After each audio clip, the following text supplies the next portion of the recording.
പ്രിയപ്പെട്ട അധ്യക്ഷൻ സഖാവ് ജോൺ ഫെർണാണ്ടസ്, വേദിയിലുള്ള പാർട്ടിയുടെ നേതാക്കളായ സഖാവ് എസ് ശർമ്മ, സഖാവ് കെ എൻ ഉണ്ണികൃഷ്ണൻ, സഖാവ് പ്രനിൽ, മറ്റു നേതാക്കളെ, സുഹൃത്തുക്കളെ, സഹാക്കളെ, മത്സ്യത്തൊഴിലാളി രംഗത്തെ പ്രത്യേകിച്ച് മത്സ്യത്തൊഴിലാളികൾ നേരിടുന്ന ഗൗരവമായ ചില പ്രശ്നങ്ങൾ ഉന്നയിച്ചുകൊണ്ടാണ് നമ്മൾ ഈ പരിപാടി സംഘടിപ്പിച്ചിട്ടുള്ളത്. അതിലേറ്റവും പ്രത്യക്ഷമായിട്ടുള്ള കാര്യം, ഈ പഞ്ഞമാസകാലത്ത്, ഈ കാലത്ത് സാധാരണ രീതിയിൽ ഒരു വീഴ്ചയും കൂടാതെ കേരളത്തിലെ ഗവൺമെൻറ്, ഇപ്പം നമ്മൾ ഈ കഴിഞ്ഞ 10 വർഷക്കാലത്തെക്കുറിച്ച് പറഞ്ഞാൽ കോൺഗ്രസ് ഇഷ്ടപ്പെടാൻ സാധ്യതയില്ല. UDF-നും പ്രത്യേകിച്ച് ഈ മുഖ്യമന്ത്രി അടക്കമുള്ള ആൾക്കാർക്ക് വല്ലാതെ ദേഷ്യം വരും. 10 വർഷം ചെയ്തതെല്ലാം അബദ്ധമാണെന്നാണ് ഇദ്ദേഹം സ്ഥാപിച്ചുകൊണ്ടിരിക്കുന്നത്. ഇപ്പോൾ വയനാട്ടിൽ ഇപ്പോൾ ഏറ്റവും അവസാനം ഉണ്ടായിട്ടുള്ള മണ്ണിടിഞ്ഞതിന് ശേഷം ഈ മരണപ്പെട്ട സംഭവത്തിലേക്ക് അതിൽ ആധാരമായിട്ടുള്ള സംഭവത്തെക്കുറിച്ച് എല്ലാ മന്ത്രിമാരും ഇവിടെ പോയി പറഞ്ഞ കാര്യം ഇത് മനുഷ്യനിർമ്മിതമാണെന്നാണ്. എന്നുവെച്ചതിൻ്റെ അർത്ഥം ആരെങ്കിലും മനുഷ്യരായിട്ടുള്ള ആൾക്കാരുടെ ശ്രദ്ധക്കുറവുണ്ടായ കാര്യമാണെന്നാണ്. അതിന് മുഖ്യമന്ത്രി എന്ത് പറഞ്ഞു? തുരങ്കപാത ഇത് വേണ്ടെന്ന് വെച്ചു. തുരങ്കപാത വേണമെന്നുള്ളത് വയനാട് ജില്ലക്കാരുടെയും കോഴിക്കോട് ജില്ലക്കാരുടെയും ദീർഘകാലത്ത് അവരുടെ ഒരു സ്വപ്നമാണ് ഈ തുരങ്കപാത വേണമെന്നുള്ളത്. മണ്ണിടിഞ്ഞതിൻ്റെ പേരിൽ അല്ലെങ്കിൽ ഒരു മരണം ഉണ്ടായതിൻ്റെ പേരിൽ, മരണം സംഭവിച്ചതിൻ്റെ അവിടുത്തെ ശ്രദ്ധയില്ലാത്തതിൻ്റെ പേരില്ല. ജൂൺ മാസത്തിൽ കളക്ടർ ഏറ്റവും അവസാനം പറഞ്ഞ ദുരന്ത നിവാരണ സമിതിയുടെ ചെയർമാൻ നിർവഹണത്തിൽ ജൂൺ മാസത്തിൽ പറഞ്ഞത് ഈ മണ്ണ് മാറ്റണം എന്നാണ്. എന്നിട്ട് മാറ്റിയോ? വിദഗ്ധ സമിതി ഏതാണ്ട് ഒരു 10-15 ദിവസക്കാലം അവിടെ പോയി പരിശോധിച്ചതിന് ശേഷം ഈ മണ്ണ് അടിയന്തരമായി മാറ്റണമെന്ന് ആവശ്യപ്പെട്ടു. അവസാനം കളക്ടറുടെ നേതൃത്വത്തിലുള്ള ദുരന്ത നിവാരണ സമിതി ആ മണ്ണ് മാറ്റണം എന്ന് അന്ത്യശാസനം കൊടുത്തു. എന്തേ മാറ്റാത്തത്? എന്ത് കാരണത്താൽ മാറ്റിയില്ല? ആ ഉദ്യോഗസ്ഥന്മാരും അല്ലെങ്കിൽ ഈ ചെയ്യുന്ന ആൾക്കാരും എല്ലാം കേരള ഗവൺമെൻറ് കീഴിലുള്ളതല്ലേ? കേരളത്തിലെ PWD എന്ന് വെച്ചാൽ മെയ് മാസത്തിൽ ഭരണം ഏറ്റെടുത്തല്ലോ. കേരളത്തിലെ PWD എന്ന് പറഞ്ഞാൽ PWDക്ക് മിനിസ്റ്റർ ഉണ്ടല്ലോ. അദ്ദേഹത്തിന് കിട്ടിയിട്ടുള്ള വിവരം എന്താണ് വെച്ചിട്ട് ഈ മണ്ണ് മാറ്റാൻ ആവശ്യമായിട്ടുള്ള കാര്യം ചെയ്യാത്തത്? അപ്പം മണ്ണ് മാറ്റാതെ അവിടെ ഉണ്ടായിട്ടുള്ള ഈ അപകടത്തിൻ്റെ പേരിൽ ഈ തുരങ്കപാത വേണ്ടാന്ന് വെച്ചാൽ, ഞാൻ ചോദിക്കട്ടെ, ഇപ്പം ഇന്ത്യക്കകത്തുള്ള ഈ നമുക്ക് ആവശ്യമായിട്ടുള്ള കൽക്കരി ഉൽപ്പാദിപ്പിക്കുന്ന ഈ ബീഹാറിലെ ഏറ്റവും കൂടുതൽ, ബീഹാർ, ഛത്തീസ്ഗഡ് സംസ്ഥാനങ്ങളിലൊക്കെയാണ്. അവിടെ മരിക്കുന്ന ആളെന്തോരാണ്? ലോകത്തിലെമ്പാടുമുള്ള കൽക്കരി ഖനികളിൽ ലോകത്തിലെമ്പാടും തന്നെ മരണം ഇഷ്ടം പോലെ സംഭവിക്കുന്നുണ്ട്. കാരണം ഈ ഖനി ഇടിഞ്ഞിട്ട്. ഇന്ത്യയിലാണെങ്കിൽ വളരെ പ്രാകൃത, അതിൻ്റെ പേരിൽ ഖനിയെല്ലാം അടച്ചു. നിങ്ങൾ കോളാർ സ്വർണ്ണഖനി എടുത്തു നോക്കണം. സിനിമ തന്നെയുണ്ടല്ലോ. ആ KGF എന്നുള്ള സിനിമ തന്നെ കോളാറിലെ സ്വർണ്ണഖനിയെക്കുറിച്ചുള്ളതാണ്. ആ സ്വർണ്ണഖനിക്കകത്ത് എത്രയോ വീഴും, എത്രയോ മനുഷ്യന് യഥാർത്ഥത്തിൽ മൃഗസമാനമായ രൂപത്തിൽ, മനുഷ്യരുടേതല്ലാത്ത രൂപത്തിൽ അവിടെ ജീവിക്കുന്ന ആൾക്കാരാണ്. അവിടെ ഖനി ഉണ്ടായതിൻ്റെ പേരിൽ നമുക്ക് ഇത് വേണ്ടെന്ന് വയ്ക്കാൻ പറ്റുമോ? നമ്മുടെ രാജ്യത്തിൻ്റെ അകത്ത്, കേരളത്തിൻ്റെ അകത്തും ഒക്കെ പലപ്പോഴും പാലം നിർമ്മിക്കുന്നുണ്ട്. പാലം നിർമ്മാണത്തിനിടയ്ക്ക് മരണം സംഭവിക്കാറില്ലേ? അപകടം ഉണ്ടാവില്ലേ? റോഡ് നിർമ്മിക്കുമ്പോൾ ഉണ്ടാവാറില്ലേ? അതുകൊണ്ട് ഇതെല്ലാം നിർത്തിവയ്ക്കാൻ പറ്റും? അതായത് കേരളത്തിൻ്റെ അകത്ത് നേരത്തെ ഈ 10 വർഷക്കാലത്തെ ഗവൺമെൻറ് ചെയ്തതെല്ലാം മഹാ അപരാധമാണെന്ന് സ്ഥാപിക്കാൻ വേണ്ടി ചെയ്തുകൊണ്ടിരിക്കുന്ന കാര്യങ്ങളാണ് ഇവർ ചെയ്തുകൊണ്ടിരിക്കുന്നത്. ഞാൻ ചോദിക്കട്ടെ, നമ്മുടെ കേരളത്തിലെ മത്സ്യത്തൊഴിലാളികൾ, എറണാകുളം ജില്ലയെ സംബന്ധിച്ച് കണക്ക് തന്നെ നമ്മുടെ പത്രത്തിൽ വന്നിട്ടുണ്ട്. 4000 കുടുംബങ്ങൾക്ക് കഴിഞ്ഞ തവണ ഈ ജില്ലയ്ക്കകത്ത് സൗജന്യ റേഷൻ അനുവദിച്ചത്. ആ സൗജന്യ റേഷൻ അനുവദിച്ചിട്ട് ആ സൗജന്യ റേഷൻ ഈ തവണ കിട്ടിയോ? എന്താ കിട്ടിയില്ലെങ്കിൽ? അതായത് മത്സ്യത്തൊഴിലാളി സംഘടനയും അതോടൊപ്പം തന്നെ LDF-ഉം ഈ ആവശ്യം ഉന്നയിച്ചു. കാരണം അത് തുടക്കത്തിൽ കൊടുക്കാൻ ഉദ്ദേശിച്ചില്ല, മനസ്സിലായി. കൊടുക്കണമെന്ന് ആവശ്യപ്പെട്ടു, കൊടുത്തില്ല. മത്സ്യത്തൊഴിലാളികൾക്ക് ഈ സമയത്തൊരു ചെറിയ ധനസഹായം കൊടുത്തിരുന്നു. ഏതാണ്ട് ഇത്രയും തന്നെ ആൾക്കാരുണ്ട്. കൊടുത്തോ? കൊടുത്തില്ലല്ലോ.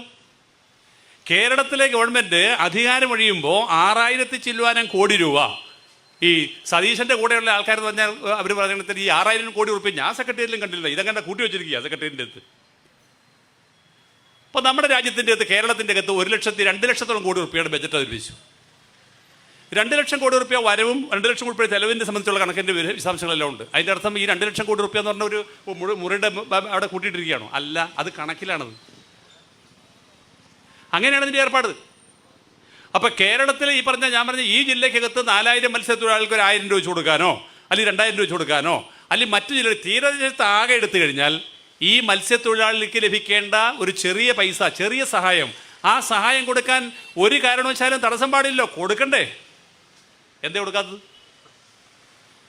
അപ്പോൾ അതീവ ഗൗരവമായിട്ടുള്ള പ്രശ്നങ്ങൾ ഇങ്ങനെയുണ്ട്. ആ സമയത്ത് വേറെ എന്താണെന്ന് അറിയാം, മത്സ്യത്തൊഴിലാളികളെ പറ്റിക്കാൻ വേണ്ടി കുറേ അധികം സ്കീം ഈ പുതിയ ബജറ്റിൽ പെടുത്തിയിട്ടുണ്ട്. ആ ബജറ്റിൽ ഞാൻ ഈ ബജറ്റിൻ്റെ ആ ദിവസം തന്നെ ഏതാണ്ട് ഒറ്റയടിക്ക് ഈ ബജറ്റ് ഞാൻ വായിച്ചു തീർത്താൽ ഇത്രയും ചെറിയൊരു ബജറ്റ് ഇപ്പം ശർമ്മസാവൊക്കെ നേരത്തെ ക്യാബിനറ്റിൽ ഉണ്ടായിരുന്ന ആൾ ഇത്രയും ചെറിയ ബജറ്റ് അവതരിപ്പിച്ചിട്ടേ ഇല്ല. എനിക്കൊരു ആവശ്യത്തിന് വേണ്ടി വേഗം വായിക്കേണ്ടി വന്നു. അപ്പോൾ അതിൽ വെച്ചിരിക്കുന്ന ഒരു സാധനമാണ് മിഷൻ സമുദ്ര. അതാണ് മിഷൻ സമുദ്ര എന്ന് പറഞ്ഞാൽ സമുദ്രത്തിൻ്റെ അകത്തുള്ള ഒരു പദ്ധതിയാണ്. ആ പദ്ധതിക്ക് 400 കോടി മാറ്റി വെച്ചിരിക്കുകയാണ്. ഈ മിഷൻ സമുദ്രയിൽ സമുദ്രവുമായി ചേർന്ന അല്ലെങ്കിൽ കായലുമായി ചേർന്ന ലക്ഷക്കണക്കായ മത്സ്യത്തൊഴിലാളികളുടെ ജീവിതമാർഗത്തെക്കുറിച്ച് പരാമർശമില്ല. കോർപ്പറേറ്റൈസേഷനാണ്. വലിയ ബഹുരാഷ്ട്ര കമ്പനികൾക്ക് എങ്ങനെയാണ് മത്സ്യ മേഖലയ്ക്കകത്തും അതുപോലെ തന്നെ ഈ സമുദ്ര മേഖലയ്ക്കകത്തും അവർക്ക് എന്ത് പരിപാടി ചെയ്യാം, അവരെങ്ങനെ പ്രൈവറ്റ് ഉപയോഗിക്കാം എന്നാണ് ഈ മിഷൻ സമുദ്ര എന്നറിയപ്പെടുന്ന പദ്ധതി. നിങ്ങൾ സമാനമായ വേറെ പദ്ധതികളൊക്കെ ഉണ്ട്. ഇപ്പോൾ നമ്മുടെ ആലപ്പുഴയ്ക്കും കൊല്ലത്തിനിടയ്ക്കുള്ള ഭാഗത്ത് പുതിയ റയർ എർത്ത് കോറിഡോർ എന്ന് പറഞ്ഞ സംഗതിയുണ്ട്. എന്തെല്ലാം വൃത്തികേടായി കോൺഗ്രസ് പറഞ്ഞുകൊണ്ടിരിക്കുന്നത്. കേരളത്തിലെ ഗവൺമെൻറ് കേരളത്തിൽ ഒരിക്കലും ഈ മിനറൽസ്, ധാതുക്കൾ, പ്രത്യേകിച്ച് റയർ എർത്ത്, അപൂർവ ധാതുക്കൾ, ഈ അപൂർവ ധാതുക്കൾ ബോണസൈറ്റ്, ഇൽമനൈറ്റ്, ഈ അപൂർവ ധാതുക്കളുടെ ഖനനത്തിന് വേണ്ടി പ്രൈവറ്റ് ഏജൻസിയെ കേരളത്തിൽ LDF ഗവൺമെൻറ് ഏർപ്പെടുത്തിയിട്ടേ ഇല്ല. ഒരു തവണ ഒരു കൂട്ടർക്ക് ഏർപ്പെടുത്തി. അതാരാന്നറിയോ? UDF തന്നെയാണ്. അതാണ് ഈ CMRL കമ്പനി കൊടുത്തേണ്ടത്. CMRL കമ്പനി കൊടുക്കുക മാത്രമല്ല, KSIDCയുടെ കേരള സംസ്ഥാന വ്യവസായ വികസന കോർപ്പറേഷൻ്റെ അവർക്ക് എത്ര 20%, 15%, 30% ഇതുണ്ട്. അത്രയും ഷെയർ എന്ന് വെച്ചതിൻ്റെ അർത്ഥം ആ ഷെയർ ഈ CMRL കമ്പനിയുടെ ഷെയർ അവർക്കുണ്ട്. അങ്ങനെ വാങ്ങിച്ചു കൊടുത്താരാ? കുഞ്ഞാലിക്കുട്ടി സാഹിബ്, അല്ലാണ്ട് വേറെ ആര്? ഉമ്മൻചാണ്ടി ഗവൺമെൻറ് എത്തുള്ള കുഞ്ഞാലിക്കുട്ടിയുടെ കാലത്താണ്, അല്ലെങ്കിൽ അതിന് മുമ്പ് തൊട്ട് മുമ്പത്തുള്ള ഗവൺമെൻറ് കാലത്ത് ആ ഗവൺമെൻറ്റാണ് മിനറൽസ്, അപൂർവ ധാതുക്കൾ, റയർ എർത്ത് ആദ്യമായി ഒരു പ്രൈവറ്റ് കമ്പനിക്ക് ഖനനം ചെയ്യാൻ വേണ്ടി കൊടുത്തത് ഇവരാണ്. അദ്ദേഹം തന്നെ പറഞ്ഞ് ഞാൻ കേട്ടിട്ടുണ്ട്. അദ്ദേഹം പറഞ്ഞു, എനിക്ക് എൻ്റെ ഈ വ്യവസായം നടത്താൻ വേണ്ടിയിട്ട്, ഈ വ്യവസായം തുടങ്ങാനും വ്യവസായം നടത്താനും സഹായിച്ച ഏകയാള് കുഞ്ഞാലിക്കുട്ടി സാറാണ്. ഞാനത് കേട്ടിട്ടില്ല. അങ്ങനെയാണ് ചെയ്തേക്കണത്. എന്നിട്ടോ സതീശൻ പറഞ്ഞതിനെ കുറിച്ച് ഇപ്പോൾ കേരളത്തിൽ ആരെങ്കിലും വിശ്വസിക്കേണ്ടത് എനിക്ക് തോന്നുന്നില്ല. മനോരമയും മാതൃഭൂമിയും കേരളമതിയും മറ്റ് പത്രങ്ങളെല്ലാം ഇങ്ങനെ പൊക്കിപ്പിടിച്ചു നടന്നതിൻ്റെ പേരിൽ സ്വാഭാവികമായിട്ടും കുറച്ച് കാലത്തേക്ക് ഓടിക്കൊണ്ടിരിക്കും, പോട്ടെ. അപ്പോൾ കേരള സംസ്ഥാനത്തിൻ്റെ അകത്ത് പ്രൈവറ്റ് കമ്പനിക്ക് ആദ്യമായിട്ട് ഈ മിനറൽസ് കൊടുക്കാൻ വേണ്ടി, അല്ലെങ്കിൽ അത് ധാതുക്കൾ ഖനനം ചെയ്യാൻ വേണ്ടി കൊടുത്ത അനുമതി UDFൻ്റെ ആണെന്ന് മനസ്സിലാക്കണം. ഒന്ന്, തമിഴ്നാട്ടിലും ഇന്ത്യക്കകത്തുള്ള ഒട്ടേറെ ആൾക്കാർ വീണ്ടും വന്നു ഇതിനു വേണ്ടിയിട്ട്. ഗവൺമെൻറ്റിന് അപേക്ഷ കൊടുത്തില്ല, നമ്മൾ കൊടുത്തില്ല. ഇനി വേറെ കേൾക്കണോ? നമ്മുടെ കേരളത്തിൻ്റെ അകത്ത് ഇപ്പോൾ ഏറ്റവും അവസാനം വലിയ വിവാദം എന്താ? അയ്യോ, KMML എന്നറിയപ്പെടുന്ന കമ്പനി, ആ കമ്പനി അവിടെ പരീക്ഷണത്തിന് വേണ്ടിയിട്ട് ഈ ധാതുകൾ പ്രോസസ്സ് ചെയ്യാൻ വേണ്ടി ഒരു വിദേശ കമ്പനിക്ക്, ആന്ധ്രയിലുള്ള കമ്പനിക്ക് കൊടുത്തു എന്നതുകൊണ്ടാണ്. എന്ത് കൊടുത്തെന്ന്? അതായത് KMML ചെയ്യുന്ന ജോലി, KMML നടക്കുന്ന ആ പ്രോസസ്സിൻ്റെ അകത്ത് ചില കാര്യങ്ങൾ സബ്ബായിട്ട് വേറെ KMML ചെയ്യണത്. നിങ്ങൾ ഈ റോഡ് നിർമ്മിക്കാൻ വേണ്ടിയുള്ള ഒരു കോൺട്രാക്ട് മറ്റേ നാഷണൽ ഹൈവേ അതോറിറ്റിയോ അല്ലെങ്കിൽ എൻ്റെ PWD ആർക്കാണ് കൊടുക്കണേ? പ്രൈവറ്റ് വ്യക്തികൾ കൊടുക്കും. അവർക്ക് വിൽക്കാൻ പറ്റില്ല. അവർക്ക് വിൽക്കാൻ പറ്റില്ല, അവർക്ക് ഉപയോഗിക്കാൻ മാത്രമല്ല. അവർ ഈ സാധനം പ്രോസസ്സ് ചെയ്തതിന് ശേഷം നേരെ ഗവൺമെൻറ്റിനെ ഏൽപ്പിക്കും. നമ്മുടെ കേരളത്തിലെ KMML ഏൽപ്പിക്കും. KMML ലാഭത്തിൽ പോകുന്ന കേരളത്തിലെ പൊതുമേഖലാ സ്ഥാപനമാണ്. പക്ഷെ മനോരമയ്ക്കകത്ത് വലിയ വാർത്തയാണ്. ആ വാർത്ത ആന്ധ്ര കമ്പനിക്ക് ധാതുമണൽ അതിൻ്റെ മറ്റേ പ്രോസസ്സിങ്ങിന് വേണ്ടിയിട്ടുള്ള അനുവാദം LDF കൊടുത്തു എന്നാണ്. സത്യത്തിൽ എന്താ? ഇതാണ് അതിനൊന്നും LDF വേറെ മോശം ചെയ്തിട്ടില്ല, അല്ലെങ്കിൽ ഈ പറഞ്ഞ നമ്മുടെ KMML ഒരു മോശം ചെയ്തിട്ടില്ല. ഇതാണ് സംഭവം. ഇങ്ങനെയുള്ള തട്ടിപ്പ് പരിപാടിയിൽ കൂടിയാണ് ഈ ഗവൺമെൻറ് മുന്നോട്ട് പോയിക്കൊണ്ടിരിക്കുന്നത്. ഈ ഗവൺമെൻറ് നിങ്ങൾ കണ്ടോ? ഇപ്പം ഞാനിത് പറയുമ്പോഴത്തേക്ക് ഞങ്ങൾ കുറക്കാലം പറഞ്ഞുകൊണ്ടിരിക്കുക. ഞാൻ ആവർത്തിച്ച് പറയാനുള്ള കാര്യം, ഈ ബ്ലൂ ഇക്കോണിൻ്റെ കാര്യം ഇവിടെ നേരത്തെ ജോൺ ഫെർണാണ്ടസും അതുപോലെ തന്നെ സഖാവ് പ്രില്ലും എല്ലാവരും ചൂണ്ടിക്കാണിച്ചു. എന്താണോ ബ്ലൂ ഇക്കോണമി? സമുദ്രത്തിലെ സമ്പത്ത് വിറ്റ് തുലയ്ക്കാൻ എന്ന് പറയാൻ കാരണം വെച്ചാൽ വിറ്റ് ഈ രാജ്യത്തിൻ്റെയോ സംസ്ഥാനത്തിൻ്റെയോ റവന്യൂ നേട്ടമായിട്ട് മാറ്റാനാണെങ്കിൽ തെറ്റില്ല. പക്ഷെ ഇതിൽ നമ്മുടെ മത്സ്യത്തൊഴിലാളികൾ ഉണ്ടാവില്ല എന്ന്. നിങ്ങൾ ഈ സാധാരണ ഇപ്പോഴത്തെ കാലത്ത്, പഴയ കാലത്തെ കട്ടമരല്ലോ മീൻ പിടിക്കാൻ പോണ ഉപയോഗിക്കുന്നത്. ഇപ്പോൾ ഉള്ള സാധാരണ ബോട്ടിൻ്റെ അകത്ത്, പഴയ കാലത്ത് വള്ളം തുഴഞ്ഞു പോയിക്കൊണ്ട സ്ഥാനത്ത് യന്ത്രം ഘടിപ്പിച്ച വള്ളമുണ്ട്, പിന്നെ ബോട്ടുണ്ട്. ആ ബോട്ട് 2 ആഴ്ചത്തേക്ക് ദൂരെ പോയതിനു ശേഷം മീനുമായിട്ട് വരുന്ന ബോട്ടുകളുണ്ട്. ഇത് കൂടാണ്ട് 1 മാസത്തേക്ക് പോയിട്ട് തിരിച്ചു വരുന്ന ബോട്ടുകളുണ്ട്. ഇതെല്ലാം ഉള്ള സംവിധാനമുണ്ട്, ശരി തന്നെ. അവർക്ക് ഇങ്ങനെ 1 മാസം പോകേണ്ടതെന്ന് വെച്ചാൽ നമ്മുടെ തീരത്ത് മത്സ്യത്തിൻ്റെ വരവ് കുറവാണ്. ഇപ്പം ട്രോളിംഗ് നിരോധനം ഏർപ്പെടുത്താൻ കാരണം എന്താ? ട്രോളിംഗ് നിരോധനം ഏർപ്പെടുത്താൻ ചെറിയ വല ഉപയോഗിച്ചിട്ട് ഈ മത്സ്യം പിടിക്കുന്ന ഈ പ്രജനന കാലത്ത് മത്സ്യം പിടിക്കുമ്പോഴത്തേക്കും ഈ കുഞ്ഞുങ്ങളടക്കമുള്ള ബാക്കി മൊത്തം വാരിയതിനു ശേഷം നല്ല എടുത്തിട്ട് ബാക്കിയുള്ളതിനെല്ലാം കടലിൽ പുറത്തേക്ക് ഇട്ടും. അപ്പോൾ ഈ മത്സ്യം മുഴുവനും നശിച്ച് പിന്നീട് മത്സ്യസമ്പത്തിൻ്റെ അളവ് നമ്മുടെ ഈ കടലിൻ്റെ മറ്റേ തീരപ്രദേശങ്ങളിൽ കുറയും. അതുകൊണ്ടാണ് ട്രോളിംഗ് നിരോധനം 2 മാസമൊക്കെ ഏർപ്പെടുത്തുന്നതിൻ്റെ കാര്യം. ഇതെല്ലാം മത്സ്യത്തൊഴിലാളി നേരിടുന്ന പ്രശ്നങ്ങളാണ്. നമ്മുടെ കേരളത്തിൻ്റെ അകത്തും ഇന്ത്യക്കകത്തും മറ്റു പല ഭാഗത്തും കേരളത്തിൽ മീൻ പിടിക്കാൻ പറ്റിയ ആൾക്കാർ കേരളീയർ, മലയാളികൾ മാത്രമല്ലല്ലോ, തമിഴ്നാട്ടുകാർ, കുളച്ചൽ തുടങ്ങി തെക്കൻ ഭാഗത്തു നിന്നെല്ലാം വരുന്ന ആൾക്കാർ താമസിക്കുന്ന വൈപ്പിൽ താമസിക്കുന്നില്ലേ? അത് പണ്ടുകാലം മുതലുള്ള ഏർപ്പാടാണ്. ചെല്ലാനത്തും വൈപ്പിൻ എല്ലാം ഇങ്ങനെ മീൻ പിടിക്കാൻ വേണ്ടി വരുന്നുണ്ട്. അവരുടെ ബോട്ടുകളുണ്ട്. അതിലൊന്നും തെറ്റുള്ള കാര്യമല്ല, അങ്ങനെ വേണ്ടി വരും. നമ്മൾ പുറത്തും പോകുന്നുണ്ട്. അങ്ങനെയല്ലേ ഈ നമ്മുടെ തമിഴ്നാട്ടിൽ നിന്ന് മീൻ പിടിക്കാൻ പോകുന്ന ആൾക്കാർ ശ്രീലങ്കൻ പോലീസിൻ്റെ പിടിയിലാണ്. കാരണം ഈ കടലിൻ്റെ അതിർത്തി നിശ്ചയിക്കാൻ വേണ്ടി മത്സ്യത്തൊഴിലാളിക്ക് പറ്റുമോ? കൃത്യം ഈ നോട്ടിക്കൽ മൈൽ നോക്കാൻ പറ്റുമോ? അതുങ്ങൾ പിടിച്ച് പോകുമ്പോഴത്തേക്കും ഈ കാറ്റത്ത് ഈ ബോട്ടങ്ങ് നീങ്ങി പോകുമ്പോഴത്തേക്കും ചിലപ്പോൾ അവരുടെ അതിർത്തി ചെല്ലും. അപ്പോൾ അവർ വെടിവെക്കും. നമ്മുടെ ഭാഗത്ത് ഈ പ്രശ്നം ഉണ്ടാവാറുണ്ട്. അപ്പം അങ്ങനെയുള്ള മത്സ്യത്തൊഴിലാളികളുടെ ഈ മത്സ്യം പിടിക്കുന്നതിന് വേണ്ടി അങ്ങനെ പിടിച്ച് ജീവിക്കുന്ന ലക്ഷക്കണക്കായ മത്സ്യത്തൊഴിലാളികൾ, അതിൽ 10,000 മത്സ്യത്തൊഴിലാളികൾ, ലക്ഷക്കണക്കായ ജനങ്ങളും താമസിക്കുന്ന തീരദേശത്ത് ഇവർ ചെയ്യാൻ ഉദ്ദേശിച്ച സാധനമാണ് ഈ ബ്ലൂ ഇക്കോണമി. എന്താണത്? അതിൻ്റെ ഒരു സാമ്പിൾ ഞാൻ പറയും. ഞാൻ തന്നെ ഇവിടെ പലവട്ടം ഈ കാര്യം പറഞ്ഞിട്ടുള്ളതാണ്. ഒന്ന്, ഈ അവരെ സംബന്ധിച്ചോളം പ്രജനനകാലമൊന്നും പ്രശ്നമല്ല. വലിയ കോർപ്പറേറ്റ് കമ്പനികൾ, ആ കമ്പനികൾ വന്നതിന് ശേഷമുള്ള കാലത്ത് അവർ വരുന്ന ഷിപ്പിലാണ്, വലിയ ഷിപ്പുകൾ. ആ ഷിപ്പുകൾ വന്നതിന് ശേഷം കടലിൻ്റെ അകത്ത് ഏറ്റവും സേഫായിട്ടുള്ള സ്ഥലത്ത് ഒരു തമ്പടിയും അവർ നങ്കൂരിടും. നങ്കൂരം ഇട്ട് കഴിഞ്ഞാൽ ആ ഷിപ്പിൽ നിന്ന് ഈ ചെറിയ ബോട്ടുകളിലേക്ക് പോയ ശേഷം മത്സ്യം കോരി ഈ ഷിപ്പിൽ കൊണ്ടുവന്ന്, ആ ഷിപ്പ് ഒരു ഫാക്ടറിയാണ്, അതതിൻ്റെ പ്രത്യേകത. ആ ഷിപ്പ് ഫാക്ടറിയാണ്. ആ ഷിപ്പിൽ കൊണ്ടുവന്നതിന് ശേഷം വിവിധ മത്സ്യങ്ങൾ അത് ക്ലീൻ ചെയ്ത് പ്രോസസ്സ് ചെയ്ത ശേഷം അത് വിവിധ പെട്ടിക്കകത്താക്കിയ ശേഷം ഹെലികോപ്റ്റർ ലാൻഡ് ചെയ്ത് ആ ഹെലികോപ്റ്ററിൽ നിന്ന് നമ്മുടെ കരയിലേക്ക് വന്നിട്ട് ഈ സാധനം കൊണ്ടുപോകും. ഈ ഷിപ്പ് മാസങ്ങളോളം അവിടെ കിടക്കും. ഒരു ഭാഗത്തെ മത്സ്യം തീർന്നാൽ ആ ഷിപ്പ് വേറെ ഭാഗത്തേക്ക് പോകും. ഇതിൻ്റെ ഫലമായിട്ട് ഇത് സംഭവിക്കുന്നറിയോ? ഒന്നാമത്തെ കാര്യം, കേരളത്തിലെ ഗവൺമെൻറ്റിനോ അല്ലെങ്കിൽ ആന്ധ്രാപ്രദേശിലെ ഗവൺമെൻറ്റിനോ അല്ലെങ്കിൽ കർണാടക ഗവൺമെൻറ്റിനോ അവരുടെ സമുദ്രാതിർത്തിക്കകത്തുള്ള മത്സ്യപ്പിടുത്തത്തിൻ്റെ ഭാഗമായി ഒരു പൈസയും ഒരു തരത്തിലുള്ള സെസ്സോ അല്ലെങ്കിൽ മറ്റ് ആനുകൂല്യമോ ഈ സംസ്ഥാന ഗവൺമെൻറ്റിനോ കേന്ദ്ര ഗവൺമെൻറ്റിനോ കിട്ടില്ല. ഇത് കൊണ്ടുപോയ ശേഷം അവർ വിദേശത്തേക്ക് കയറ്റി ചെയ്യും. അതിനുള്ള കംപ്ലീറ്റ് ഫാക്ടറിയും സംവിധാനങ്ങളും എല്ലാവർക്കും ഉണ്ട്, അല്ലെങ്കിൽ ഗോഡൗൺ അവർക്കുണ്ട്. ഇതാണ് ഏറ്റവും ലളിതമായിട്ടുള്ള ബ്ലൂ ഇക്കോണമി പരിപാടി. ഇങ്ങനെ ഈ പരിപാടിയിൽ കൂടി എന്ത് സംഭവിക്കും? ഇങ്ങനെ വന്നാൽ നമ്മുടെ നാട്ടിലെ ഇവർ പിടിക്കുന്ന മത്സ്യങ്ങൾ എന്ന് പറഞ്ഞ ആൾക്കാരെല്ലാം നമ്മൾ ഉപയോഗിക്കുന്ന മത്സ്യങ്ങളല്ല. ആ മത്സ്യങ്ങൾ ഒഴികെ ബാക്കിയെല്ലാം നശിച്ച് ഇപ്പം തന്നെ നമ്മുടെ കടലിൻ്റെ അകത്ത് നേരത്തെ കെട്ടിക്കൊണ്ടിരുന്ന മീൻ പലതും ഇല്ലല്ലോ, പുതിയ ചില പേരുകളുള്ള മീനുകളുള്ളത്. അപ്പം അങ്ങനെയുള്ള മത്സ്യത്തിൻ്റെ സമ്പത്ത് അല്ലെങ്കിൽ മത്സ്യത്തിൻ്റെ വർധനവ്, ആ മത്സ്യത്തിൻ്റെ സാധ്യതകളെല്ലാം അടയും. മത്സ്യത്തൊഴിലാളി ഈ ചെറിയ ബോട്ടുകളൊക്കെ ആയിട്ട് പോയ ശേഷം തിരിച്ച് വെറുതെ വരും. അപ്പോൾ അവരെങ്ങനെ ജീവിക്കും? ആ ജീവിക്കുന്ന കാലത്താണ് മത്സ്യത്തൊഴിലാളി നേരിടുന്നൊരു പ്രശ്നം. അത് ഭാവിയിൽ വരാൻ പോണ അതിഗുരുതരമായ പ്രശ്നമാണ്. എങ്ങനെ ജീവിക്കുന്ന പ്രശ്നമുണ്ട്. ആ പ്രശ്നമാണ് യഥാർത്ഥത്തിൽ കേരളത്തിലെ മത്സ്യത്തൊഴിലാളി സംഘടന നിരന്തരമായി ഉന്നയിച്ചുകൊണ്ടിരിക്കുന്നത്. ഇപ്പോൾ ഈ പറഞ്ഞ കാര്യം, കപ്പൽ വന്ന് അവിടെ പുറംകടലിൽ കിടക്കുന്നു, അത് ഫാക്ടറി ആവുമെന്ന് പറഞ്ഞാൽ നമുക്ക് നേരിട്ട് ബോധ്യമുള്ള കാര്യമല്ല. അതൊക്കെ ചുമ്മാ വെറുതെ പറഞ്ഞുണ്ടാക്കണേ അല്ല. ഇപ്പോൾ അതേ ബോധ്യം വരാൻ പോവുക സംഗതി, നേരിട്ട് അനുഭവത്തിലാവുകയാണ്. അപ്പം അതുകൊണ്ട് ആ തരത്തിലുള്ള ഒരു സംവിധാനത്തിലേക്ക് മാറുന്നു. ഇതാണ് ബ്ലൂ ഇക്കോണമി. ആ ബ്ലൂ ഇക്കോണമിക്ക് ആവശ്യമായിട്ടുള്ള സൗകര്യങ്ങൾ സെൻട്രൽ ഗവൺമെൻറ് ചെയ്തുകൊണ്ടല്ല, നമ്മളല്ല, സമുദ്രം സംസ്ഥാനത്തിൻ്റെ അല്ല, സെൻട്രൽ ഗവൺമെൻറ്റാണ് ചെയ്തുകൊണ്ടത്. ഇനി മറ്റൊരു കാര്യം, ഇപ്പോൾ വരാൻ വേണ്ടി വേറെ സാധനമുണ്ട്. America India free trade agreement എന്ന് പറഞ്ഞാൽ എന്താണെന്നറിയോ? അമേരിക്കയിലെ ഉൽപ്പന്നങ്ങൾ ഇന്ത്യക്കകത്ത് വിൽക്കാനും ഇന്ത്യക്കകത്ത് നിന്ന് അവർക്ക് ആവശ്യമായിട്ടുള്ള ഉൽപ്പന്നങ്ങൾ അമേരിക്ക കൊണ്ടുപോകാനും, അമേരിക്കൻ ഉൽപ്പന്നങ്ങൾക്ക് അത് തീരുവയൊന്നുമില്ല, ടാക്സും ഇല്ല, ഇന്ത്യൻ ഉൽപ്പന്നങ്ങൾക്ക് ടാക്സ് ആവശ്യമ്പോൾ ഏർപ്പെടുത്തുകയും ചെയ്യും. ഇതാണ് ഈ പറഞ്ഞ സംഗതി, free trade agreement. Free trade agreement വന്നാൽ ഒരു കാര്യം കേൾക്കുമ്പോൾ രസമുള്ള കാര്യം, ഫ്രീ ട്രേഡ് അല്ലേ, ഒരു തടസ്സമൊന്നുമില്ലല്ലോ. പക്ഷേ ഫ്രീ ട്രേഡ് എഗ്രിമെൻറ്റ് വന്നാൽ നിങ്ങൾ മനസ്സിലാക്കേണ്ട കാര്യം, നമ്മളെക്കാൾ ഏത് ഉൽപ്പന്നവും നന്നായി പ്രോസസ്സ് ചെയ്യാനാവശ്യമായ ശാസ്ത്ര സാങ്കേതിക നേട്ടം പാശ്ചാത്യർക്കുണ്ട്. ഉദാഹരണം ഞാൻ പറയാം. ഇന്ത്യക്കകത്ത് എവിടെയാണ് കൃഷി, നെൽകൃഷി യഥാർത്ഥത്തിൽ വ്യവസായമായിട്ടുള്ളത്? ഏതൊരു സ്ഥലത്തുണ്ട്. ഫ്രാൻസിലെ നെൽകൃഷി എന്ന് പറഞ്ഞാൽ നെല്ലടക്കമുള്ള ഗോതമ്പടക്കമുള്ള കൃഷിക്ക് അതിൻ്റെ സീഡിങ് ഉണ്ടല്ലോ, വിത്ത് വിതയ്ക്കൽ എങ്ങനെ അറിയോ?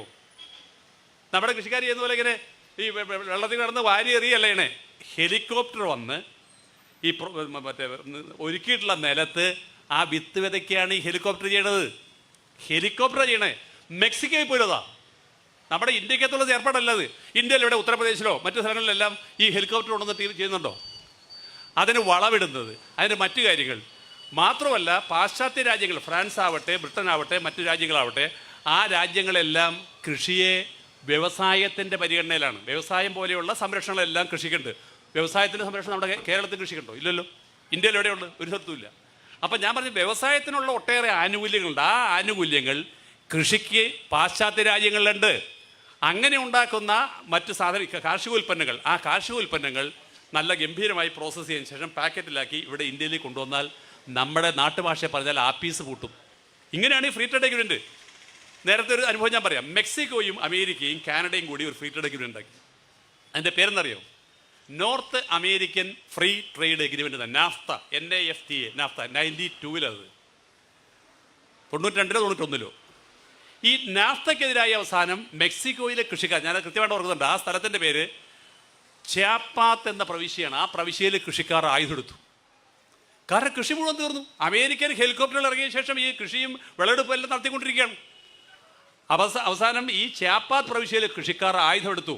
ആ ആയുധമെടുത്ത കൃഷിക്കാരെ ആക്രമിക്കാൻ വേണ്ടി ഈ മെക്സിക്കൻ ഗവൺമെൻറ് അവസാനം പട്ടാളത്തെ ഇറക്കേണ്ടി വന്നു. ആ കൃഷിക്കാരുടെ പ്രസ്ഥാനത്തിൻ്റെ പേരെന്താണെന്ന് നിൽക്കറിയും. ഇപ്പോൾ നമ്മുടെ വടക്കേ ഇന്ത്യൻ സംസ്ഥാനങ്ങളിലെല്ലാം എങ്ങനെയാണാവോ BJPക്ക് 2024 സീറ്റങ്ങ് പോയത്? BJPക്ക് ആകെ നമ്മുടെ ഇന്ത്യക്കകത്താകെ 306 സീറ്റ് ഉണ്ടായിരുന്നു. നമ്മൾ പല ആൾക്കാർ ശ്രദ്ധിക്കാതിരിക്കുക. BJPക്ക് 306 സീറ്റ് ഉണ്ടായി. ആ 306 സീറ്റിൽ 66 സീറ്റ് അങ്ങ് പോയി ഈ 2024. എന്താണ് BJP ഇപ്പോൾ അടിയന്തരമായിട്ടൊരു കാര്യം ചെയ്തുകൊണ്ടിരിക്കുന്നത്? ഡീലിമിറ്റേഷൻ വേണം. ഡീലിമിറ്റേഷൻ വേണമെന്ന് വെച്ചാൽ ഈ സീറ്റുകളുടെ എണ്ണം വർദ്ധിപ്പിക്കുക. ഇപ്പോൾ ഉള്ള 543, 545 ആയിരുന്നു. അത് 2 പേരെ ആംഗ്ലോ ഇന്ത്യൻസിനെ നോമിനേറ്റ് ചെയ്യുക, അതങ്ങ് കട്ട് ചെയ്തു. ബാക്കി 543.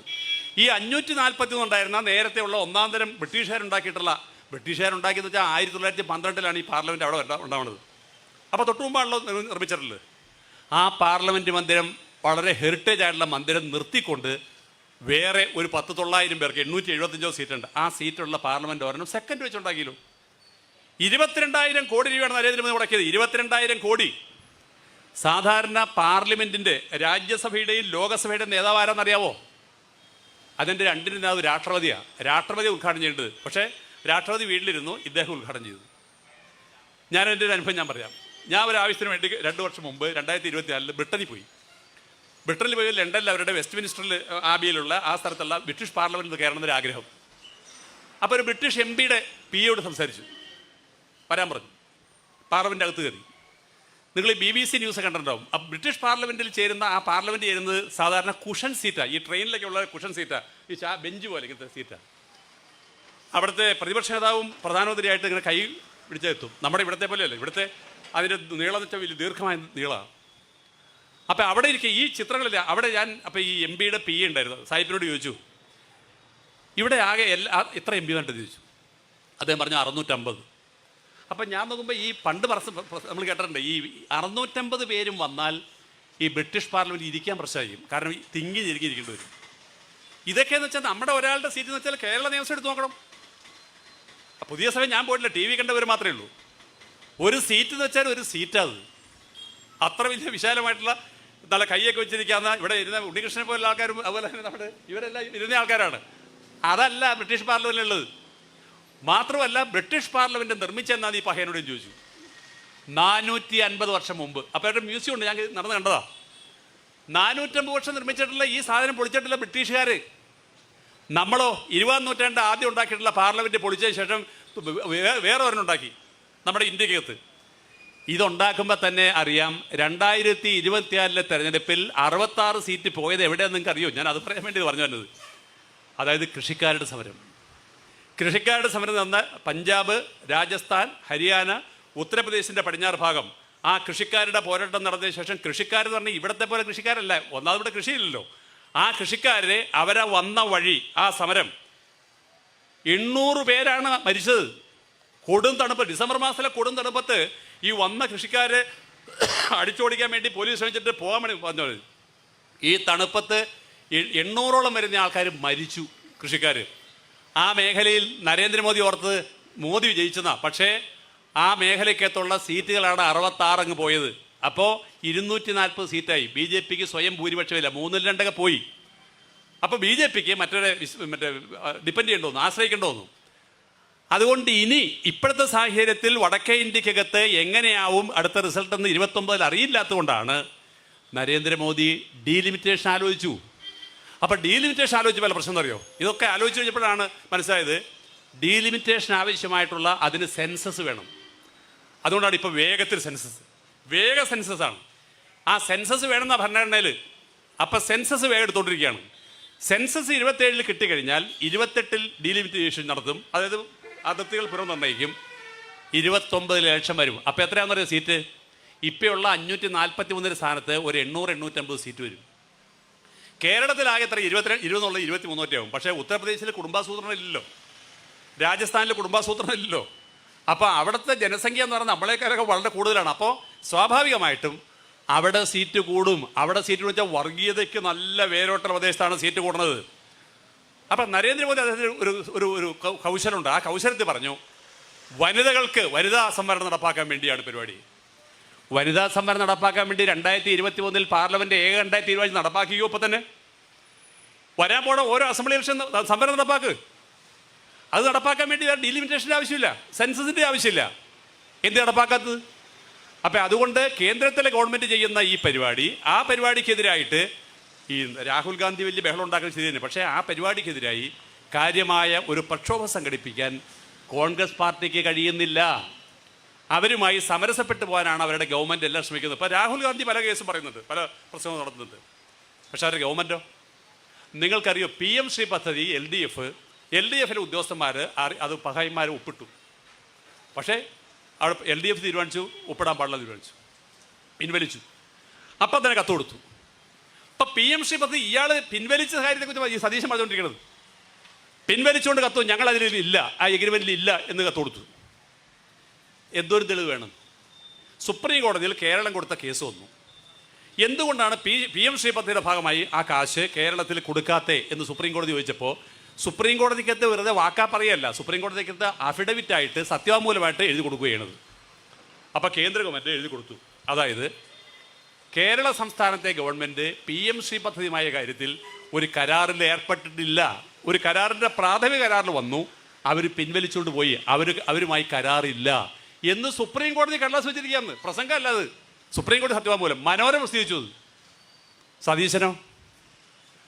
സതീശനും അതുപോലെ ഈ KM ഷാജി എന്ന് പറഞ്ഞൊരു കക്ഷിയൊക്കെ ഉണ്ട്, ഈ നമ്മുടെ മറ്റേ തദ്ദേശ സ്വയംഭരണ വകുപ്പ് മന്ത്രിയായിട്ടുള്ള ആൾ. വായി തോന്നണ എല്ലാം പറയാന്നുള്ളതാണ്. പ്രസംഗിക്കാൻ തീരുമാനിച്ചു കഴിഞ്ഞാൽ തീ പിടിക്കുക യഥാർത്ഥത്തിൽ. കേരളത്തിൽ PM ശ്രീ പദ്ധതി അത് മതേതര രാഷ്ട്രീയത്തിൻ്റെ പുറത്ത് വർഗീയ രാഷ്ട്രീയം എന്ന് പറഞ്ഞാൽ ഞങ്ങൾ സമ്മതിക്കില്ല, ഞങ്ങളുടെ ഈ കഴുത്തിന് വേണ്ടിൽ തലയുണ്ടെങ്കിൽ സമ്മതിക്കില്ല എന്ന് പ്രസംഗിച്ച ഷാജി ഇപ്പം പറയാണ് കാശല്ലേ പോരട്ടെ, PM ശ്രീ പദ്ധതി ഞങ്ങൾക്ക് വലിയ എതിർപ്പില്ല. കർണാടകത്തിലുണ്ട്, തെലങ്കാനയിലുണ്ട്, കോൺഗ്രസിൻ്റെ മറ്റ് സംസ്ഥാനം കുറച്ചാണെങ്കിൽ അവിടങ്ങളിലെല്ലാം PM ശ്രീ പദ്ധതി നടപ്പാക്കിയിട്ട് LDF നടപ്പാക്കാത്തത്. തമിഴ്നാട്ടിലും ബംഗാളിലും ഉണ്ടായിരുന്നില്ല. അപ്പം ഞാൻ പറഞ്ഞ ഈ തരത്തിലുള്ള തട്ടിപ്പ് പരിപാടിയാണ് ഈ സതീശൻ്റെ പാർട്ടി നടത്തിക്കൊണ്ടിരിക്കുന്നത്. ഏതെല്ലാം കാര്യത്തിലാണ്? അപ്പം ഞാൻ എല്ലാ വിശദാംശത്തിലും പോകുന്നില്ല. വിഴിഞ്ഞം പദ്ധതിക്കകത്തുള്ള ഇപ്പോഴത്തെ വിവാദം എന്താ? വിഴിഞ്ഞത്ത് ഈ നമ്മുടെ മെഡിറ്ററേനിയൻ ഷിപ്പിംഗ് കമ്പനി എന്ന് പറഞ്ഞ കമ്പനിക്ക് 49% പോണില്ല. അദാനിക്ക് അവിടെയുള്ള ആകെയുള്ള ഷെയറിൻ്റെ ആ ഷെയർ എന്തോരുണ്ട്? 49 അദാനിക്കില്ല. അദാനിക്കുള്ള ഷെയർ 29% മാത്രമാണ്. എന്താ കാരണം അറിയോ? അദാനിക്ക് 29 അല്ല 49 50 ആക്കണമെന്ന് അത്രയും കാശ് കൊടുക്കണ്ടേ? അപ്പം 29% അദാനി ഷെയർ. ആ ഷെയറിൻ്റെ 49% അദാനി ഈ MSC കമ്പനിക്ക്, മെഡിറ്ററേനിയൻ ഷിപ്പിംഗ് കമ്പനിക്ക് കൊടുത്തത്. ഇതാണ് കൊടുത്ത സംഭവം. ഇതിലെ കരാർ എന്താ? ആ കരാർ ഉമ്മൻചാണ്ടി വെച്ചതാ. ആ കരാർ പറഞ്ഞേക്കണത്, അതായത് ഏതും ആവട്ടെ, ഒരാളുടെ കൈവശമുള്ള ഷെയറിൻ്റെ 25% കൂടുതൽ കൈമാറണമെന്നുണ്ടെങ്കിൽ സംസ്ഥാന ഗവൺമെൻറ്റിൻ്റെ അനുമതി വേണം. ഇവിടെ സതീശൻ അദ്ദേഹത്തിൻ്റെ വകുപ്പ് അത് ഞാൻ അറിഞ്ഞില്ല. ഞാൻ തുറമുഖ വകുപ്പ് മന്ത്രി ഒന്നും അറിഞ്ഞിട്ടില്ല. ഒന്നും അറിയാത്തവട്ടാണ് സതീശൻ ഇരിക്കുന്നത്. ഏതോ LDF എന്ന് പറഞ്ഞുകൊണ്ടിരിക്കുകയാണ്. LDFൻ്റെ അകത്ത് സതീശൻ്റെ വാദം ദേശാഭിമാനിൻ്റെ വാർത്ത. ഇവൻ ദേശാഭിമാനി വായിക്കുന്നുണ്ടല്ലോ, നന്നായി. പക്ഷേ സതീശന് അബദ്ധം പറ്റി. അതിനു മുമ്പ് ജൂൺ മാസം 1-ാം തീയതി ഇക്കണോമിക് ടൈംസ് എന്ന ഇംഗ്ലീഷ് പത്രം, ഒരു മഞ്ഞപത്രമല്ല, ഒരു സാൽമൺ പിങ്ക് പത്രം ഉണ്ടല്ലോ, ആ പത്രം ഈ വാർത്ത കൊടുത്തിരുന്നു. ജൂൺ മാസം 3-ാം തീയതി മാതൃഭൂമിയും ഈ വാർത്ത കൊടുത്തു. ദേശാഭിമാനി വായിച്ചു വന്നപ്പോഴത്തേ അന്നേരം പറ്റിയുള്ളൂ. 5-ാം തീയതി ദേശാഭിമാനി വാർത്ത കൊടുത്തു. അപ്പം പല ആൾക്കാരും ധാരണ ദേശാഭിമാനി ഇങ്ങനെ വലിയ വാർത്ത കൊടുത്ത് അബദ്ധത്തിലായതുകൊണ്ടല്ല. ഇതാണ് സംഭവിച്ചത്. അദാനിക്ക് ഈ 49% കൈമാറി. അദാനി വേറെ ചെയ്യുന്നല്ല, അദാനിയുടെ കൈവശം പത്രവാർത്ത എന്താ മനോരമയുടെ, ആ കേരളത്തിലേക്ക് 18,000 കോടിയോ 15,000 കോടിയോ ഉറുപ്പിക വന്നിയാടെ ഇല്ല. വന്നിയാടിന് അദാനിയുടെ അക്കൗണ്ടിലേക്കാണ്. അദാനിയുടെ കൈവശം ഇരുന്ന 29% ഷെയറിൻ്റെ 49% കൊടുത്തപ്പോൾ അദാനിക്കാണ് ഈ കാശ് കിട്ടിയത്, അല്ലാതെ കേരള ഗവൺമെൻറ്റിനല്ല, കേരള ഗവൺമെൻറ്റിനോ കേന്ദ്ര ഗവൺമെൻറ്റിനോ അല്ല. അപ്പോൾ അതിൽ ഉമ്മൻചാണ്ടി വെച്ച കരാറ് പ്രകാരം എന്തുകൊണ്ടാണ് സംസ്ഥാന ഗവൺമെൻറ് അനുമതി കൂടാതെ ഈ ഷെയർ മാറ്റത്തിന് ആവശ്യമായിട്ടുള്ള സഹായം ചെയ്തു കൊടുത്ത് എന്തുകൊണ്ടാണ് അതിനിതേ കൈകിട്ടിയെന്ന് പറയണ്ടേ? സതീശൻ പറഞ്ഞ എല്ലാ കാര്യത്തിൻ്റെ എത്തും വലിയ സതീശൻ നമ്മുടെ സതീഷ് വന്നിരുന്നത് ആകോട്ടെ മുഖ്യമന്ത്രി സതീശൻ പറഞ്ഞ എന്താ മതിയോ? അതായത് എല്ലാ കാര്യത്തിൻ്റെ അത് എനിക്കത് പ്രശ്നമല്ല, എല്ലാം പുള്ളിയുടെ കയ്യിലിരിക്കുക എന്നാ തോന്നും. എന്താ സംഭവം? ഇദ്ദേഹം മനസ്സിലാക്കേണ്ട കാര്യം, ഈ കരാർ വെച്ച് ഞാൻ അതോടെ പറഞ്ഞ് അവസാനിപ്പിക്കാം. ഈ കരാർ ആരാ ഉണ്ടാക്കിയത്? ഈ കരാറിലെ വഞ്ചന എന്താണെന്ന് കേൾക്കണം.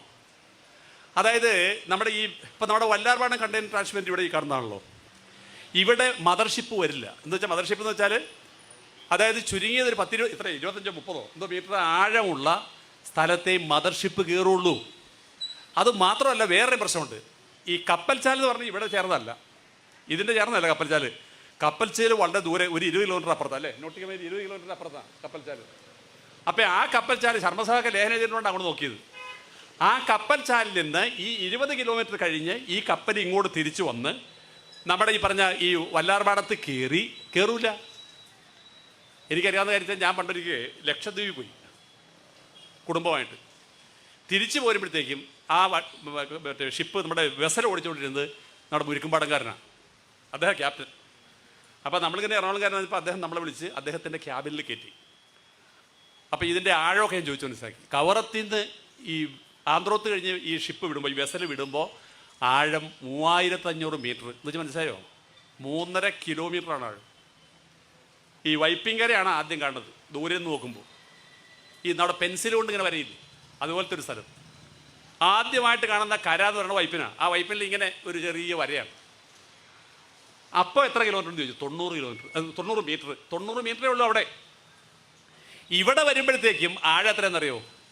90, 60, 50, 40, 30 എന്നെല്ലാം പറഞ്ഞ ശേഷം ഇവിടെ വന്ന് കയറുമ്പോൾ നമ്മുടെ ഈ പറഞ്ഞ ഈ വെസൽ ഇങ്ങോട്ട് കയറി വരുമ്പോഴത്തേക്കും 13 മീറ്ററേ ഉള്ളൂ. നമ്മുടെ ഈ മട്ടാഞ്ചേരി വാർഫിൻ്റെ അകത്തൊക്കെ കയറുന്ന വെസലിന് 13 മീറ്ററേ ഉള്ളൂ. കപ്പൽ കുറച്ച് വലിയ കപ്പൽ വരണമെന്നുണ്ടെങ്കിൽ ഇവിടെ അപ്പം തന്നെ ഡ്രഡ്ജ് ചെയ്യും, എന്നാലേ കപ്പലിൽ കൂടി കയറുള്ളൂ. ആ സ്ഥലത്താണ് വല്ലാർപാടം കണ്ടെയ്നർ ട്രാൻസ്ഷിപ്മെൻറ്റ് നമ്മൾ വെച്ചേക്കുന്നത്. അപ്പോൾ മദർഷിപ്പ് വരില്ല. പക്ഷെ വിഴിഞ്ഞത്തിന് പ്രത്യേകം അറിയോ? ഈ നമ്മുടെ കേരളത്തിൻ്റെ തീരത്ത് കൂടി ഇങ്ങനെ പോകുമ്പോൾ ഈ മറ്റേ വിഴിഞ്ഞം കിടക്കുന്നത് തൊട്ടടുത്താണ്, ഈ കപ്പൽച്ചാലിൻ്റെ തൊട്ടടുത്താണ്. അതിന് കപ്പൽ തിരിക്കുകയും വേണ്ട, കപ്പൽ സൈഡാക്കിയാൽ മതി വിഴിഞ്ഞത്ത് കയറാം. അവിടെ ഏത് മദർഷിപ്പ് കയറും, അത്രമാത്രം ആഴം വിഴിഞ്ഞത്തുണ്ട്. അവിടെ വന്ന് അങ്ങനെയാണ് ഈ പദ്ധതി വരാതിരിക്കുന്നതിന് വേണ്ടി ദശകങ്ങളായി പാടുപെടുന്ന ആരെന്നറിയോ? ഇന്ത്യക്കാരല്ല, കൊളംബോ തുറമുഖ. കാരണം ഈ അങ്ങോട്ട് പോകുന്ന ഇങ്ങനെ ചുറ്റിക്കറങ്ങിയിട്ടാണല്ലോ സിംഗപ്പൂരൊക്കെ പോണത്, ചൈനയിലേക്ക് പോണതിൽ ചുറ്റിക്കറങ്ങിയിട്ടാണ്. അപ്പോൾ കൊളംബോയിൽ പോണ കപ്പലുകൾ കൊളംബോ തുറമുഖത്ത് അവരുടെ പോർട്ടിൽ കയറുന്നതിന് വേണ്ടി കൊളംബോ തുറമുഖമാണ് വാസ്തവത്തിൽ ഇന്ത്യയിൽ ഈ വിഴിഞ്ഞം പോലുള്ള പദ്ധതി നടപ്പാകാതിരിക്കാൻ വേണ്ടി വൻ പരിപാടി അവരുടെ. അങ്ങനെ തട്ടി നീങ്ങിക്കൊണ്ടിരിക്കുന്നത്. അപ്പോഴാണ് ഈ പദ്ധതി എടുക്കാൻ വേണ്ടി വന്നത്, അദാനിയൊക്കെ വന്നത്. ഇനി ഉമ്മൻചാണ്ടിയുടെ കരാർ ഞാൻ പറയാം. സതീശൻ ആ കരാറെന്ന് വായിച്ചു നോക്കിയിട്ട് പറ. ഇത് എഴുതിയ പത്രം ഇന്ത്യൻ എക്സ്പ്രസ്, മലയാളം വരി എഴുതി. എന്താണെന്നറിയോ? 1456 കോടി രൂപയാണ് ആദ്യത്തെ വിഴിഞ്ഞം പദ്ധതിയുടെ ആദ്യത്തെ അടങ്കൽ തുക എന്ന് പറഞ്ഞാൽ 1456 കോടി. ശ്രദ്ധിച്ചോളണം. അപ്പം അത്രയും കരാറുണ്ടാക്കാൻ വേണ്ടി അദാനിയായിട്ട് കരാർ ഒപ്പുവെച്ചു. സാധാരണഗതിയിൽ അന്ന് ഇന്ത്യയിലെ ഗവൺമെൻറ് എന്ന് വെച്ചാൽ ഈ build to operate and transfer, അതായത് നിർമ്മിച്ച് ഓപ്പറേറ്റ് ചെയ്ത ശേഷം ഒരു നിശ്ചിത വർഷം കഴിഞ്ഞാൽ തിരിച്ചു വരും. അത് 20 വർഷമാണ്, ചിലതിന് 25 വർഷം വരെ ആവാം. പക്ഷെ ഇവിടെ കൊടുത്തത് എന്തറിയോ? 40 വർഷം. ഉമ്മൻചാണ്ടി കൊടുത്തത് 40 വർഷമാണ്. ഇതിനൊക്കെ ഓരോന്നിനും കായ് മേടിച്ചിട്ടുണ്ടോ ചോദിക്കാൻ വേണമെങ്കിൽ 40 വർഷമാണ് ഉമ്മൻചാണ്ടി വാങ്ങിച്ചത്. ഇനി ഈ 1456 കോടിയുടെ കരാറ് ഈ അദാനി ഉണ്ടാക്കിയതിന് ശേഷം തുടങ്ങിയപ്പോൾ മറ്റേ അദാനി പറഞ്ഞു ഒരു സഹായം ചെയ്യണം ഗവൺമെൻറ്റിനോട്. എന്തേ? എനിക്ക് ഈ വിഴിഞ്ഞത്തുള്ള സ്ഥലം, ഈ ഇത് നിർമ്മിക്കാൻ ഉദ്ദേശിച്ച സ്ഥലമുണ്ടല്ലോ പോർട്ട്, ആ സ്ഥലം ഒന്ന് പണയം വയ്ക്കാൻ അനുവദിക്കണം. ഉമ്മൻചാണ്ടി കൊടുത്താണ് ഈ ബ്രഹ്മപുരത്ത്. നിങ്ങൾക്കറിയോ? ഉമ്മൻചാണ്ടിയുടെ കാലത്താണ് കൊടുത്തത്. ഉമ്മൻചാണ്ടി മരിച്ചു പോയാലും പിന്നെ രാഷ്ട്രീയം നിലനിൽക്കൂലേ? ബ്രഹ്മപുരത്ത് നേരത്തെ ഈ സ്മാർട്ട് സിറ്റി ഉണ്ടാക്കാൻ വേണ്ടി കൊടുത്തിരുന്ന സ്ഥലത്ത് നമ്മുടെ ഈ പ്ലാന്റ് ഉണ്ടാക്കാൻ വേണ്ടി കൊടുത്തില്ലേ, അതായത് മലിന പ്ലാന്റ്, ആ കൊടുത്ത സ്ഥലം പണയം വയ്ക്കാൻ ഉമ്മൻചാണ്ടി അനുവദിച്ചിരുന്നു ആ കമ്പനിക്കാർക്ക്. എന്നതുപോലെ അദ്ദേഹം അദാനി ആവശ്യപ്പെട്ടു, എനിക്കിത് സ്ഥലം ഒന്ന് പണയം വയ്ക്കാനുള്ളത് അയക്കൂ. അങ്ങനെ നമ്മുടെ സ്ഥലം അദാനി 1456 കോടി രൂപയുടെ ആ പദ്ധതിക്ക് അദാനി കൊണ്ടുപോയി പണയം, നമ്മുടെ സ്ഥലം, അതേടെ സ്ഥലമല്ല, നമ്മുടെ സ്ഥലം പണയം വെച്ച് എത്ര കാശ് അറിയോ? 1465 കോടി. അപ്പോൾ എത്ര കിട്ടി? ഒരു 10 കോടി വേറെ കിട്ടി. സ്റ്റേറ്റ് ബാങ്ക് ഓഫ് ഇന്ത്യയിലാണ് കൊണ്ടുവച്ചത്. അപ്പോൾ 10 കോടി വേറെ കിട്ടി. ഈ അദാനിക്ക് അഹമ്മദാബാദ് വിമാനം പറത്തി വരണേൻ്റെ കാശേ, നാഫ്ത അടിക്കണ്ടേ, അതിനുള്ള പൈസ അതുകൂടി കിട്ടി. ഇതാ ഉമ്മൻചാണ്ടിയുടെ കരാറ്. അപ്പം നമ്മുടെ ഗവൺമെൻറ് വന്നപ്പോൾ 2016 വന്നപ്പോൾ ഒരു ചോദ്യം വന്നു. അദ്ദേഹം പറഞ്ഞു, മുഖ്യമന്ത്രി പറഞ്ഞു, നമുക്ക് വേണമെങ്കിൽ ഇതിൽ കണ്ടസ്റ്റ് ചെയ്യാം, നമുക്കിതിനെ എതിർക്കാൻ വേണമെങ്കിൽ. എതിർത്താൽ എത്രയോ ദശകങ്ങളായി നോക്കിയിരിക്കുന്ന കൊളംബോ തുറമുഖത്തിന് ഈ പദ്ധതി നടപ്പാക്കാതിരിക്കാം. അതുകൊണ്ട് എതിർക്കണോ എതിർക്കാതിരിക്കണോ, ഈ പദ്ധതി നടപ്പിലാക്കണോ വേണ്ടയോ? പദ്ധതി നടപ്പിലാക്കാൻ തീരുമാനിച്ചു. നടപ്പിലാക്കാൻ തീരുമാനിച്ചിട്ടാണ് മണി പോലെ പദ്ധതി നടന്നില്ലേ?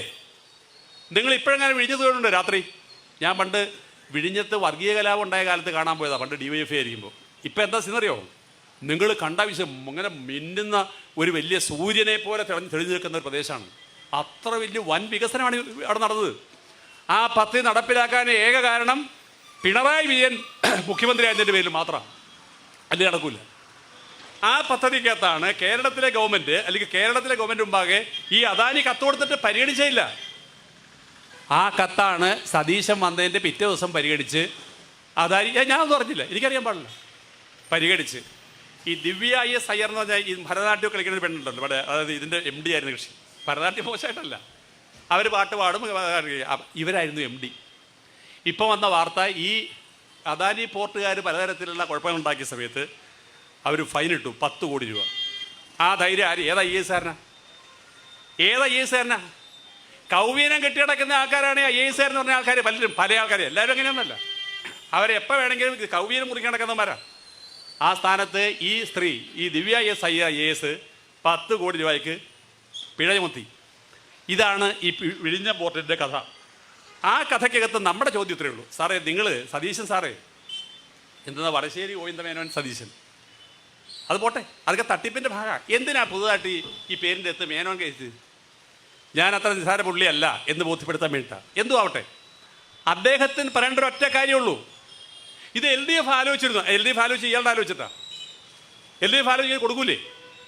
ഒറ്റ കാര്യം നോക്കേണ്ടത്, എന്തുകൊണ്ടാണ് സാറേ നിങ്ങൾ ഈ 25% മേലിൽ ഇത് വിൽക്കാൻ വേണ്ടിയുള്ള അനുവാദം ചോദിച്ചപ്പോൾ കൊടുക്കരുത്, നോ എന്ന് പറയാത്തതുകൊണ്ടാണ്? നിങ്ങളുടെ അനുവാദമില്ലാതെ എങ്ങനെയാണ് സെബിയുടെ മുമ്പാകെ അവിടെ കൊണ്ടുവന്ന് ഈ അപേക്ഷ കൊടുക്കുന്നത്? അദാനി കൊള്ളക്കാരനെന്ന് ഞാൻ പറഞ്ഞില്ല. അങ്ങനെ അപേക്ഷ കൊടുക്കാൻ കാരണം എന്താ?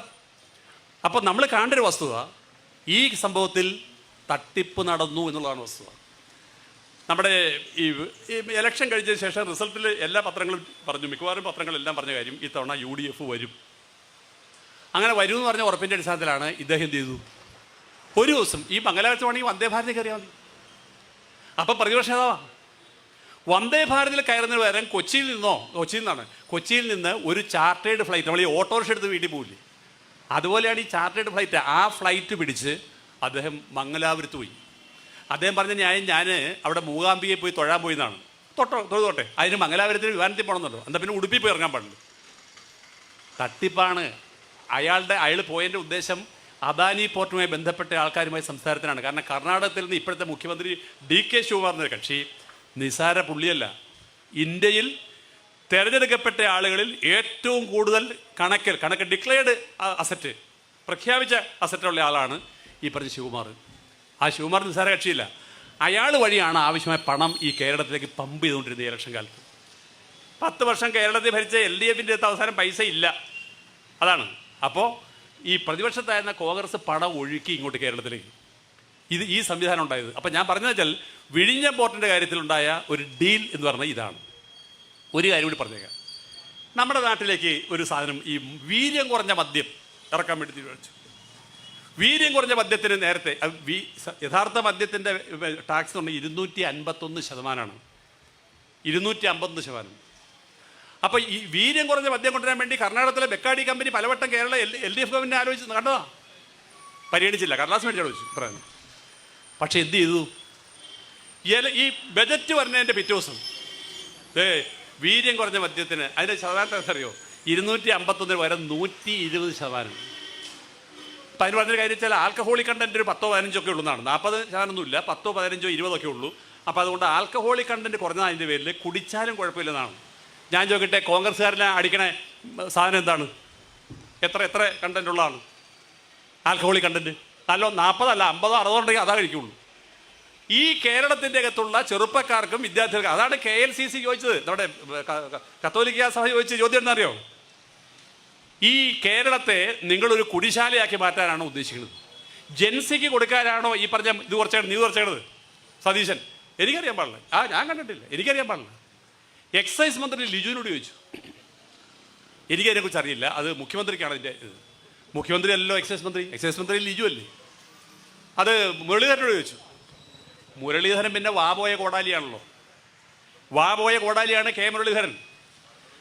അച്ഛൻ മൂത്രമൊഴിക്കാൻ പോയ സ്ഥാനത്ത് രാഷ്ട്രീയത്തിൽ സ്ഥാനം ഉറപ്പിച്ച ആളാണ് ഈ മുരളീധരൻ. അറിയാവോ കഥ? പണ്ട് കോഴിക്കോട് ഒരു പാർലമെൻറ്റ് ഇലക്ഷൻ്റെ സീറ്റ് പങ്കിട്ടുകൊണ്ടിരിക്കുക.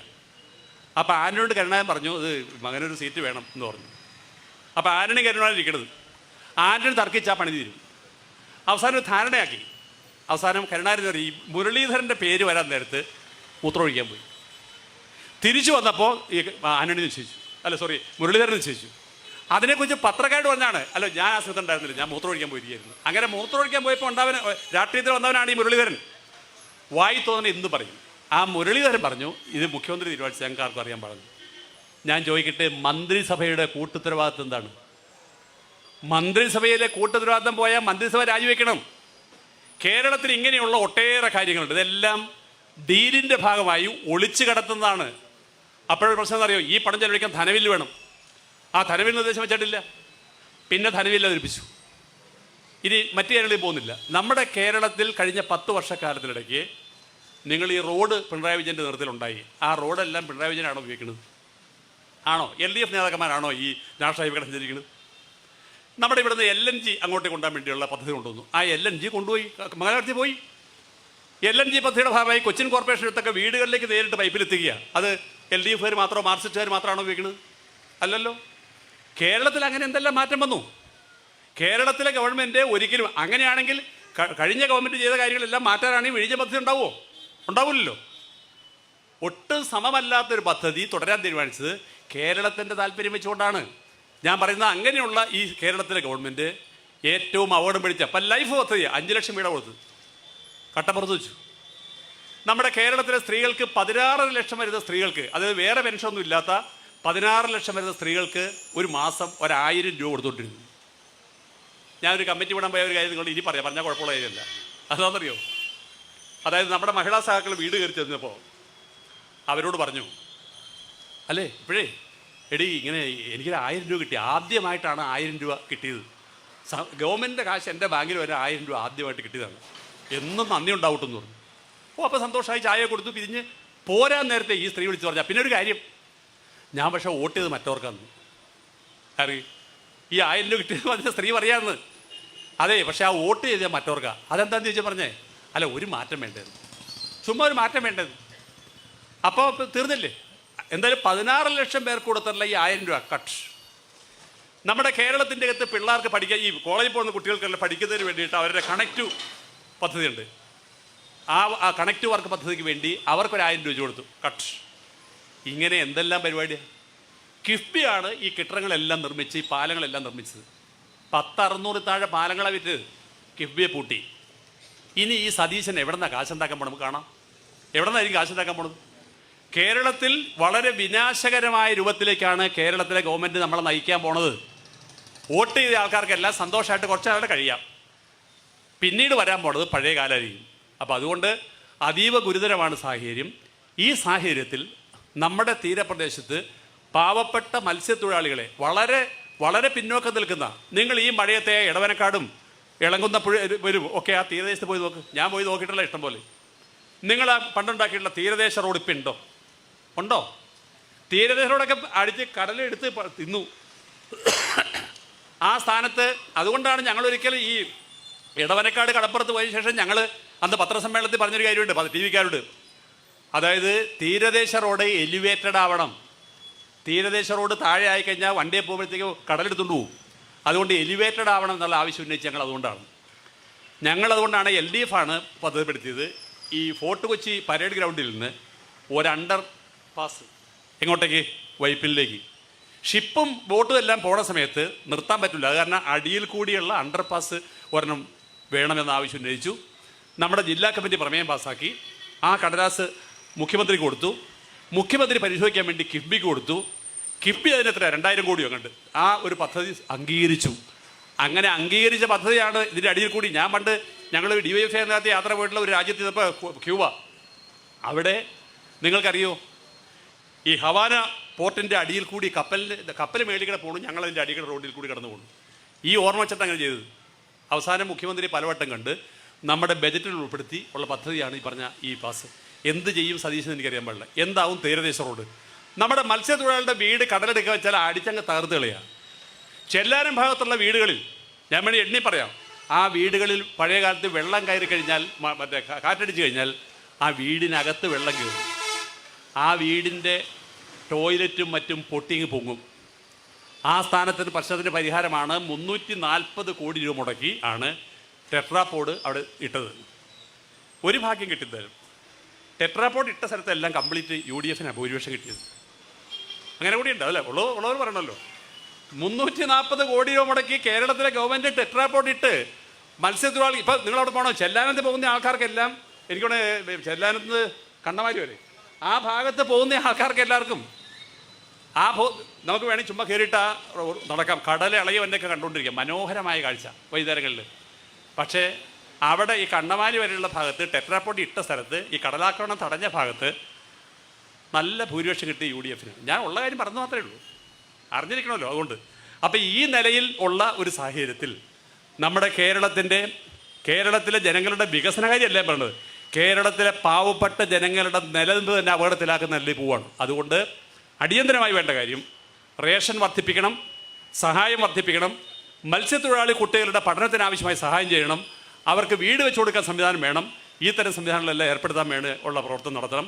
അതിന് ഇപ്പോൾ ഗവൺമെൻറ് തയ്യാറായില്ലെങ്കിൽ CPIMൻ്റെ നേതൃത്വത്തിൽ ഇതിനേക്കാൾ വലിയ പ്രക്ഷോഭം സംഘടിപ്പിക്കും എന്ന് വ്യക്തമാക്കാനാണ് നമ്മൾ ഈ പരിപാടി സംഘടിപ്പിച്ചിട്ടുള്ളത്. ഈ പരിപാടിയിൽ പങ്കെടുത്ത മുഴുവൻ സുഹൃത്തുക്കളെയും സഹാക്കളെയും അഭിവാദ്യം ചെയ്തുകൊണ്ട് ഉദ്ഘാടനം ചെയ്ത് അറിയിച്ചുകൊണ്ട് ഞാൻ വാക്കുകൾ അവസാനിക്കുന്നു. അഭിവാദനം.